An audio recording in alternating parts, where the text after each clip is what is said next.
Good morning traders അരീനയുടെ pre market റിപ്പോർട്ടിലേക്ക് ഏവർക്കും സ്വാഗതം. നിങ്ങളോടൊപ്പം ഞാൻ റഷീദ് തായ്ലാർ. ഇന്ന് 2025 മാർച്ച് 4 ചൊവ്വാഴ്ചയാണ്. നോക്കാം എന്തൊക്കെയാണ് ഇന്നത്തെ പ്രധാനപ്പെട്ട വിശേഷങ്ങൾ എന്നുള്ളത്. ആദ്യമായിട്ട് ബിറ്റ് കോയിൻ 20% റാലിയാണ് ഈ വർഷം കാഴ്ചവെച്ചത്. അപാരമായ ഒരു മുന്നേറ്റമാണ് അത്. കാരണം ഇത് ഈ വർഷമല്ല, ഈ ഒരാഴ്ച കൊണ്ടാണ്, കഴിഞ്ഞ വെള്ളിയാഴ്ച മുതൽ ഇങ്ങോട്ടുള്ളൊരു ഡാറ്റയാണ് ഈ പറയുന്നത്. 20% കയറിപ്പോണെങ്കിൽ US പ്രസിഡൻറ്റിൻ്റെ ഒരു പ്രധാനപ്പെട്ട ഒരു ക്രിപ്റ്റോ ന്യൂസ്, അദ്ദേഹത്തിൻ്റെ ഒരു സ്പീച്ചിൻ്റെ ഇടയിൽ അദ്ദേഹം പറഞ്ഞ കുറച്ച് കാര്യങ്ങളാണ് ബിറ്റ് കോയിന് ഇത്രയും വലിയ മുന്നേറ്റം ഉണ്ടാക്കി കൊടുത്തത്. ക്രിപ്റ്റോ ലോകത്ത് തന്നെ വലിയ മുന്നേറ്റമാണ് ആ ഒരു സംഭവം ഉണ്ടാക്കിയിരിക്കുന്നത്. കാരണം അത്രയും പോസിറ്റീവായ രീതിയിലാണ് ക്രിപ്റ്റോയ്ക്ക് അവർ സപ്പോർട്ട് പറഞ്ഞിരിക്കുന്നത്. US പ്രസിഡൻ്റെ കുറേ കാര്യങ്ങൾ ഞാൻ ഇന്ന് ഉൾപ്പെടുത്തിയിട്ടുണ്ട്. അതിന് ബാക്കിയുള്ള ഡീറ്റെയിൽസ് കൂടി ഞാൻ ശേഷം പറയാം. ഗ്രാനുവൽസ് ഇന്ത്യ ഇന്നലെ 3% സ്റ്റോക്ക് കയറിപ്പോയിട്ടുണ്ട്. കാരണം LIC അവരുടെ ഹോൾഡിങ് 5% വർദ്ധിപ്പിച്ചിട്ടുണ്ട്. കഴിഞ്ഞ ഡിസംബറിൽ അത് 4.26% ആയിരുന്നു. എന്തായാലും നല്ലൊരു തീരുമാനം തന്നെയാണത്. ന്യൂസിൽ വന്ന സ്റ്റോക്കുകൾ നോക്കുകയാണെങ്കിൽ ask automotive, RBL bank, Godrej properties, IEX, Uno Minda, intellect design, ഇത്രയും സ്റ്റോക്കുകളാണ് ന്യൂസിൽ ഇന്നലെ ചർച്ചയായിട്ടുണ്ടായിരുന്നത്.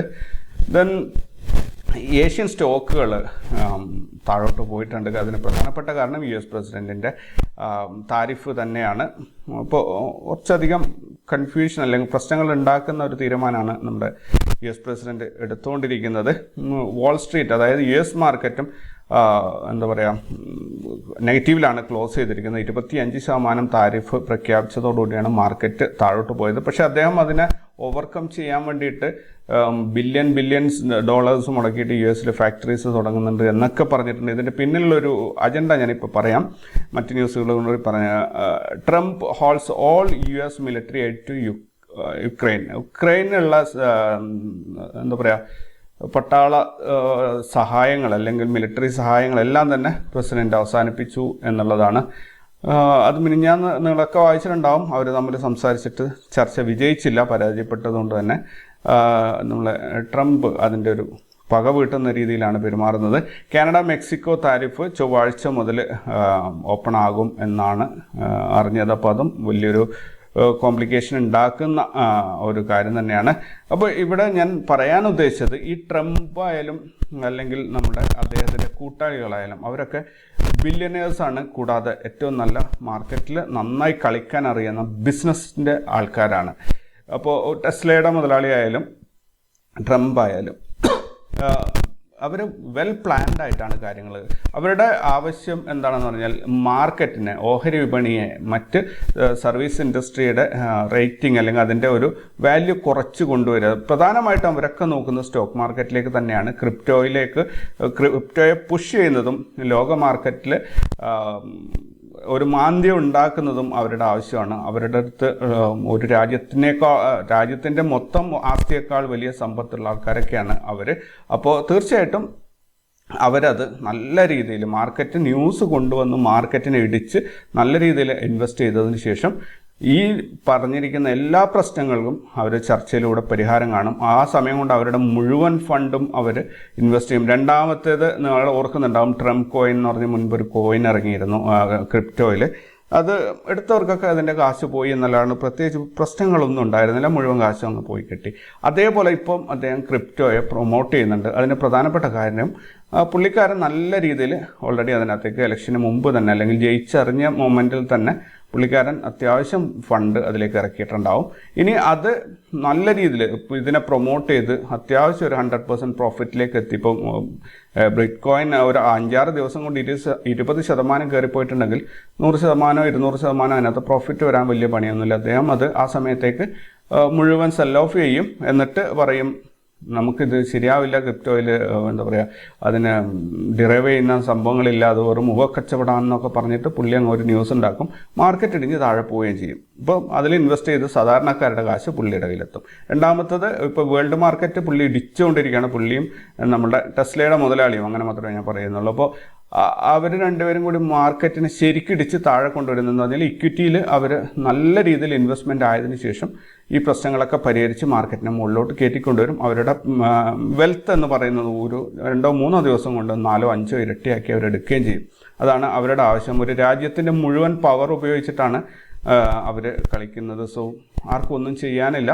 അപ്പോൾ തലപ്പത്തിരിക്കുന്ന ആൾക്കാർ ഈ രീതിയിൽ പ്രവർത്തിച്ചു തുടങ്ങിക്കഴിഞ്ഞാൽ അത് ബുദ്ധിമുട്ട് തന്നെയാണ്. സോ ഇതാണ് ഇതിൻ്റെ പുറകിൽ എനിക്ക് മനസ്സിലാക്കാൻ പറ്റിയിട്ടുള്ള ഒരു കാര്യം. ഇത് രാഷ്ട്രീയമാണ്, കൃത്യമായിട്ടും രാഷ്ട്രീയമാണ് യു എസിൽ ഇപ്പോൾ നടക്കുന്നത്. രാഷ്ട്രീയം എന്ന് പറഞ്ഞു കഴിഞ്ഞാൽ അവർക്കും അവരുടെ കൂട്ടാളികൾക്കും ഗുണമുണ്ടാകുന്ന രീതിയിൽ ഒരു രാജ്യത്തിൻ്റെ പോളിസിയെ മാറ്റിമറിച്ച് കൊണ്ടുവരിക എന്നുള്ളത് മാത്രമാണ്. മറ്റെല്ലാ പ്രശ്നങ്ങളും നമ്മളിപ്പോൾ കാണുന്ന പ്രശ്നങ്ങളെല്ലാം തന്നെ പരിഹരിച്ച് മാർക്കറ്റ് തിരിച്ച് പൂർവാധികം ശക്തിയോടെ കയറി വരും. ഇതിൻ്റെ ഇടയിൽ പെട്ടുപോകുന്ന ഒരുപാട് പാവപ്പെട്ട ജനങ്ങളുണ്ട്. കഷ്ടപ്പെട്ട് ഉണ്ടായ കാശൊക്കെ ഇതിനകത്ത് കൊണ്ടുവന്നിട്ട് എന്തെങ്കിലും ഭാവിയിലേക്ക് മക്കൾക്ക് കിട്ടണം എന്ന് ആലോചിക്കുന്നു. അവരൊക്കെ ഈ ഇത്രയും വലിയൊരു ഫോള് കാണുമ്പോൾ പേടിച്ചിട്ട് അവരൊക്കെ വിഡ്രോ ചെയ്യും, മീൻസ് ലോസ് ബുക്ക് ചെയ്യും. അങ്ങനെ വരുമ്പോൾ അവർക്ക് വലിയ നഷ്ടമായിരിക്കും ഉണ്ടാവുക.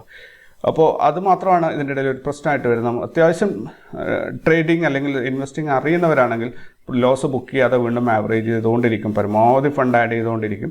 എന്തായാലും ഇന്ത്യൻ മാർക്കറ്റ് ഒരു നിഫ്റ്റി ഒരു 20,000 ഒക്കെ എത്തുമ്പോഴത്തേനും തിരിച്ചു കയറി വരും എന്നാണ് ഞാൻ പ്രതീക്ഷിക്കുന്നത്. 20,300 ഒരു ഗ്യാപ്പ് ഫില്ലിംഗ് ഞാനൊരു 6-7 മാസം മുമ്പ് ഇത് പറഞ്ഞുകൊണ്ടിരിക്കുന്നുണ്ട്. ആ സമയത്തൊക്കെ ഒത്തിരി പേര് കളിയാക്കിയിരുന്നു. പക്ഷേ 26,000 നിൽക്കുന്ന മാർക്കറ്റ് 20,000 പോകാൻ എന്താ വട്ടാണോ എന്നൊക്കെ ചോദിച്ചവരുണ്ട്. പക്ഷേ ഇപ്പോൾ ഒട്ടുമിക്ക ആൾക്കാർ എനിക്ക് മെസ്സേജ് അയക്കുന്നത് ചേട്ടനെന്ന് പറഞ്ഞത് കറക്റ്റാണെന്ന് തോന്നുന്നു, മാർക്കറ്റ് ഇറങ്ങി വരുന്നുണ്ട് എന്നുള്ളത്. 20,300 വരെ വന്നിട്ട് തിരിച്ച് കയറി പോകണം, അതാണ് അതിൻ്റെ ഒരു condition. What ever it is, അത് സംഭവിച്ചാലും ഇല്ലെങ്കിലും ഞാൻ പ്രവാചകനൊന്നും അല്ലല്ലോ, അപ്പം ചിലപ്പോൾ സംഭവിച്ചേക്കാം, പക്ഷേ നോർമലി അങ്ങനെ കാണാറുണ്ട് എന്നുള്ളത് മാത്രമാണ് ഞാൻ പറയുന്നത്. സോ അതവിടെ നിൽക്കട്ടെ. കൃത്യമായിട്ടും ഈ ഒരു കളിയിൽ നമ്മൾ സ്റ്റോക്കിൽ ഇൻവെസ്റ്റ് ചെയ്യുന്നവർ കണ്ടറിഞ്ഞ് കളിച്ചില്ലെങ്കിൽ കയ്യിൽ നിന്ന് കാശ് പോവും. സോ US ആണ് ലോകത്തുണ്ടാക്കുന്ന എല്ലാ പ്രൊഡക്റ്റിനും 20% അവരാണ് കൺസ്യൂം ചെയ്യുന്നത്. സോ അവരുടേത് വലിയ മാർക്കറ്റാണ്. അവരുടെ പോളിസീസ് മറ്റു രാജ്യങ്ങളെ നല്ല രീതിയിൽ ബാധിക്കും. അപ്പോൾ അതറിഞ്ഞുകൊണ്ട് തന്നെയാണ് ട്രംപ് കളിക്കുന്നതും. സോ അവരിപ്പോൾ ഉണ്ടാക്കുന്ന ഈ ന്യൂസിൻ്റെയൊക്കെ ഓപ്പോസിറ്റ് ന്യൂസ് വളരെ പെട്ടെന്ന് തന്നെ അവർ പുറത്തുവിടും. അങ്ങനെ വരുമ്പം ഇപ്പോൾ സംഭവിച്ചുകൊണ്ടിരിക്കുന്ന എന്തൊക്കെ കാര്യങ്ങളാണോ അതിൻ്റെ ഓപ്പോസിറ്റ് ആയിരിക്കും പിന്നീട് സംഭവിക്കുക. അതിലൂടെ അവർക്ക് പേഴ്സണലി അല്ലെങ്കിൽ അവരുടെ കൂട്ടാളികൾക്ക് വലിയൊരു അവരുടെ ബിസിനസ്സിൻ്റെ ഒരു വേൾഡ് അവർക്കായിട്ടുണ്ട്. അപ്പോൾ അവിടെ ഇൻവെസ്റ്റ് ചെയ്ത ആൾക്കാർക്കൊക്കെ സാധാരണക്കാരുടെ കാശ് നല്ല രീതിയിൽ കിട്ടിത്തുടങ്ങും. സോ അത്രയൊക്കെയാണ് ഈ രാവിലെ എനിക്ക് പറയാനുള്ളത്. അതേപോലെ ട്രേഡേഴ്സ് അരീനയുടെ ഗ്രൂപ്പിൽ ജോയിൻ ചെയ്യാൻ താല്പര്യമുള്ളവർ ഡിസ്ക്രിപ്ഷനിൽ ലിങ്ക് ഉണ്ട്, ജോയിൻ ചെയ്യുക. ഫ്രീ ട്രയൽ കിട്ടാത്തവർക്കും കിട്ടിയവർക്കൊക്കെ വീണ്ടും ഫ്രീ ട്രയൽ കൊടുക്കുന്നുണ്ട്. സോ ജസ്റ്റ് ഒന്ന് കയറി നോക്കൂ എന്തൊക്കെയാണ് സംഭവങ്ങൾ എന്നുള്ളത്. ഒത്തിരി പേര് ജോയിൻ ചെയ്യുന്നുണ്ട് വളരെയധികം. അതേപോലെ കോപ്പി ട്രേഡിങ് ഇന്നലെ നമ്മൾ സ്റ്റാർട്ട് ചെയ്തു. ഇന്നലെ 3% പ്രോഫിറ്റിലാണ് ക്ലോസ് ചെയ്തത്. എനിക്ക് അതിൻ്റെ സത്യം പറഞ്ഞാൽ ഇവിടെ സ്ക്രീൻഷോട്ട് ഷെയർ ചെയ്യണം എന്നൊരാഗ്രഹമുണ്ട്. പക്ഷേ അത് ചെയ്തു കഴിഞ്ഞാൽ ഒരുപാട് പ്രശ്നങ്ങളുണ്ട് എന്നതുകൊണ്ടാണ് എനിക്ക് സ്ക്രീൻഷോട്ട് ഷെയർ ചെയ്യാൻ പറ്റാത്തത്. P&L സ്റ്റേറ്റ്മെൻറ്റ് ഷെയർ ചെയ്യുന്നത് ശരിയല്ല എന്നാണ് പറഞ്ഞത്. സോ അതുകൊണ്ട് മാത്രമാണ് ഒഴിവാക്കി നിർത്തുന്നത്. സോ നോക്കാം, ഏതെങ്കിലും രീതിയിൽ നമ്മൾ ഗ്രൂപ്പുകളിലൊക്കെ ഷെയർ ചെയ്യുന്നുണ്ട്. സോ താല്പര്യമുള്ളവർ ആർക്കെങ്കിലും അത് മോണിറ്റർ ചെയ്യണം എന്ന് ആഗ്രഹമുണ്ടെങ്കിൽ ഒന്ന് കോണ്ടാക്ട് ചെയ്താൽ മതി. തീർച്ചയായിട്ടും എല്ലാവിധ പ്രൂഫും അതിന് കൊടുക്കാൻ പറ്റും. അങ്ങനെ പ്രൂഫ് കൊടുത്ത് പ്രൂവ് ചെയ്യേണ്ട കാര്യമൊന്നുമല്ല, എങ്കിൽ കൂടി ഒരു താല്പര്യം, ഒരു ക്യൂരിയോസിറ്റി ഉണ്ടാവും ഒത്തിരി പേർക്ക് ഇതെന്താണ് സംഭവിക്കുന്നത് എന്നുള്ളത്. തീർച്ചയായിട്ടും അത് നമുക്ക് പരിഹരിക്കാൻ പറ്റും. ഓൾറൈറ്റ്, അപ്പോൾ നമുക്ക് ഇന്നത്തെ മറ്റു കാര്യങ്ങളിലേക്ക് പോവാം. വേൾഡ് മാർക്കറ്റിലേക്ക് പോവുകയാണെങ്കിൽ US മാർക്കറ്റ് ക്ലിയർലി നെഗറ്റീവിലാണ് ക്ലോസ് ചെയ്തിട്ടുള്ളത്. അതായത് Dow Jones 650 point, Nasdaq 500 point, S&P 500 100 പോയിൻ്റൊക്കെയാണ് പോയിട്ടുള്ളത്. യൂറോപ്യൻ മാർക്കറ്റ് ക്ലിയർലി ബുള്ളിഷ് ആയിട്ടാണ് ഇന്നലെ ക്ലോസ് ചെയ്തത്. കാരണം ടൈം ഇപ്പോൾ US മാർക്കറ്റാണ് ലാസ്റ്റ് ക്ലോസ് ചെയ്തത്, നമ്മളാണ് നെക്സ്റ്റ് ഓപ്പൺ ആകാൻ പോകുന്നത്. അത് കഴിഞ്ഞിട്ടാണ് യൂറോപ്യൻ മാർക്കറ്റ്, നമ്മൾക്ക് ശേഷമാണ് യൂറോപ്യൻ മാർക്കറ്റ് വരുന്നത്. അതുകൊണ്ട് തന്നെ അവരുടെ ഇടയിലാണ് അവരുടെ തീരുമാനം വരിക.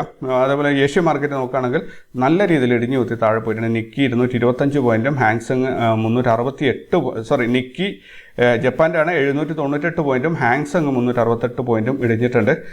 നെഗറ്റീവ് ക്ലോസിങ് തന്നെയാണ്. ഇനി നമ്മുടെ ഗിഫ്റ്റ് നിഫ്റ്റി നോക്കുകയാണെങ്കിൽ ഗിഫ്റ്റ് നിഫ്റ്റി ഇപ്പോൾ ഉള്ളത് 22,098 ഇന്ന് ഓപ്പൺ ആയത് 22,103. ഇന്നലെ ക്ലോസ് ചെയ്തത് 22,098. ഇന്നലെ ഓപ്പൺ ചെയ്ത അതേ സ്ഥലത്താണ് ഇപ്പോൾ ഉള്ളത്. മറ്റൊന്നുമില്ല. ഇനി എങ്ങോട്ടാണ് മാർക്കറ്റ് പോകുന്നതെന്നുള്ളത് നമുക്ക് നോക്കാം.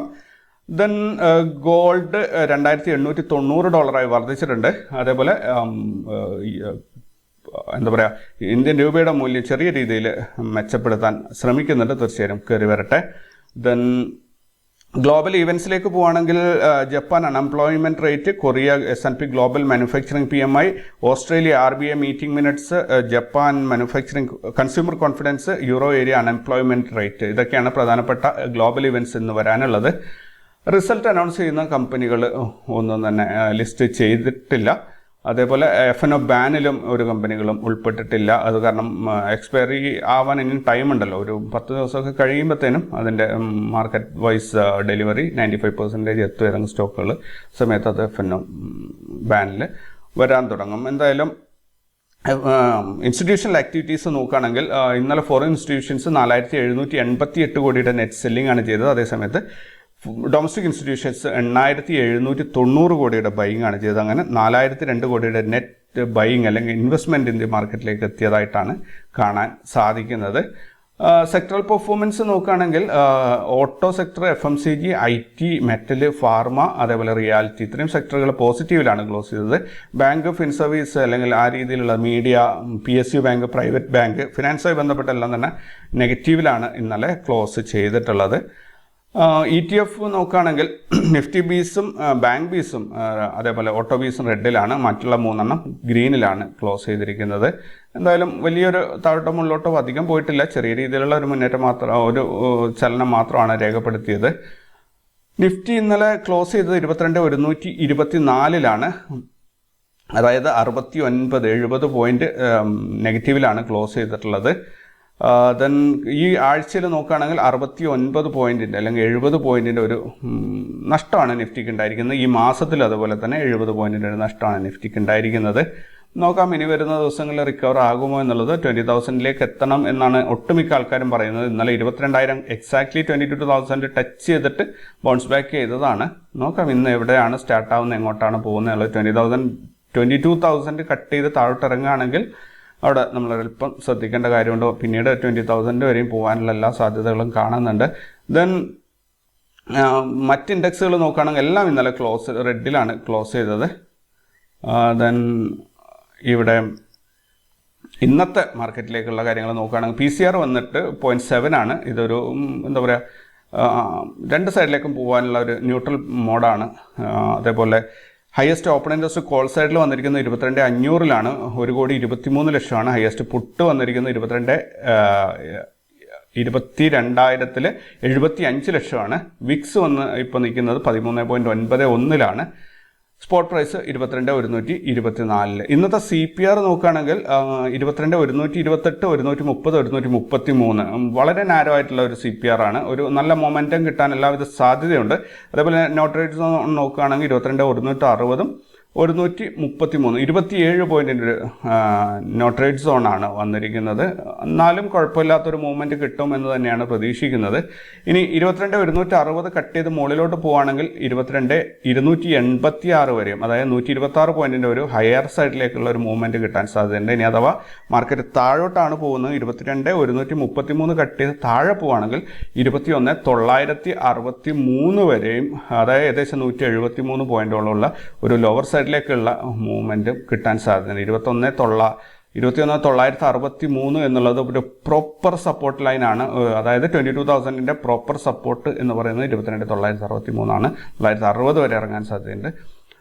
അപ്പോൾ ഇന്ന് മാർക്കറ്റ് പോയിട്ട് 21,960 ക്ലോസ് ചെയ്ത് കഴിഞ്ഞാൽ 22,000 കട്ട് ചെയ്തു, ഇനി താഴോട്ടാണ് എന്ന രീതിയിൽ ഒരു നിഗമനത്തിലെത്തരുത്. 960 താഴെ പ്രോപ്പർ ക്ലോസിങ് അടുത്ത ദിവസമായാലും അല്ലെങ്കിൽ ഇന്നോ നാളെയോ ആയിട്ട് കിട്ടണമെങ്കിൽ മാത്രമേ നമുക്കത് ഉറപ്പിക്കാൻ സാധിക്കുകയുള്ളൂ. സോ ഇന്നത്തെ മാർക്കറ്റ് വളരെ കെയർഫുള്ളായിട്ട് ഹാൻഡിൽ ചെയ്യുക. കാരണം മാർക്കറ്റ് ഒരു നല്ലൊരു സപ്പോർട്ടിലാണ്, 22,000 ഒരു പ്രോപ്പർ സപ്പോർട്ടിലാണുള്ളത്.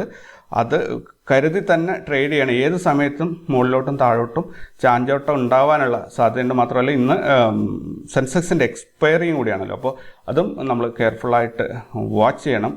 അപ്പോൾ വളരെ ശ്രദ്ധിച്ച് ട്രേഡ് ചെയ്യുക. പ്രോഫിറ്റ് കണ്ടു കഴിഞ്ഞാൽ പിന്നീട് അത് വിട്ടുകൊടുക്കാതിരിക്കുക. ആ പ്രോഫിറ്റിൽ അല്ലെങ്കിൽ ബ്രോക്കറേജിൻ്റെ മുകളിൽ എത്ര കിട്ടിക്കഴിഞ്ഞാൽ അത് നമ്മുടെ പ്രോഫിറ്റ് തന്നെയാണ്. ആ പ്രോഫിറ്റിൽ തന്നെ ക്ലോസ് ചെയ്യാൻ ശ്രമിക്കുക.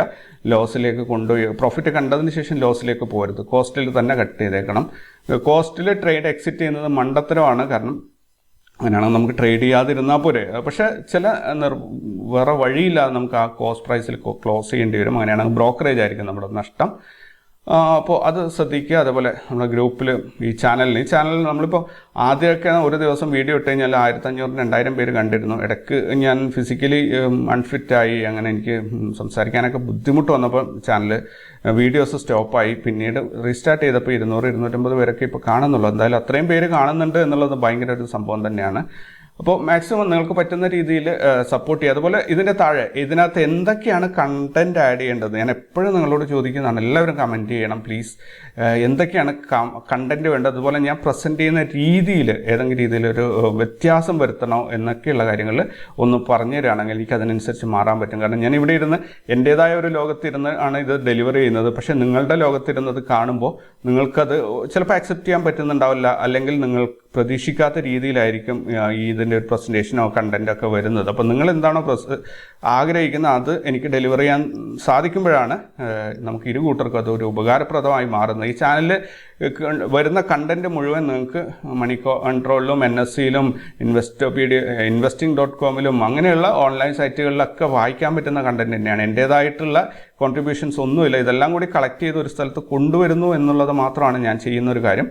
സോ അത് മനസ്സിലാക്കിക്കൊണ്ട് തന്നെ നിങ്ങൾ വ്യക്തമായിട്ട് കമൻറ്റ് ചെയ്യുക. എന്തൊക്കെ ഡാറ്റ കളക്ട് ചെയ്യണോ അതൊക്കെ ഞാൻ കളക്ട് ചെയ്തിട്ട് നിങ്ങളുടെ മുന്നിൽ പ്രസൻറ്റ് ചെയ്യാൻ റെഡിയാണ്. നിങ്ങളുടെ റിക്വയർമെൻറ്റ് എന്താണ് എന്നുള്ളത് എനിക്ക് വ്യക്തമായി മനസ്സിലാവാത്തിടത്തോളം കാലം ഇതിലൊരു മാറ്റം വരുത്താൻ എനിക്ക് ബുദ്ധിമുട്ടാവും. അപ്പം നിങ്ങളൊന്ന് പറഞ്ഞു തരിക എന്തൊക്കെയാണ് ആഡ് ചെയ്യേണ്ടത് എന്നുള്ളത്. കമൻറ്റ് ചെയ്യാൻ ആരും മറക്കരുത്. എല്ലാവരും കമൻറ്റ് ചെയ്യുക. അതേപോലെ ചാനൽ സപ്പോർട്ട് ചെയ്യുക, മാക്സിമം പ്രൊമോട്ട് ചെയ്യുക. അതേപോലെ ട്രേഡിംഗ് ഇഷ്ടമാണെങ്കിൽ ഞങ്ങളുടെ ടെലിഗ്രാം ഗ്രൂപ്പിൽ ജോയിൻ ചെയ്യുക. ഓൾറൈറ്റ്. അപ്പോൾ നമുക്ക് കൂടുതൽ വാർത്തകളും വിശേഷങ്ങളും ഒക്കെ ആയിട്ട് വീണ്ടും നാളെ കണ്ടുമുട്ടാം. അതുവരേക്കും ടേക്ക് കെയർ ആൻഡ് ബൈ.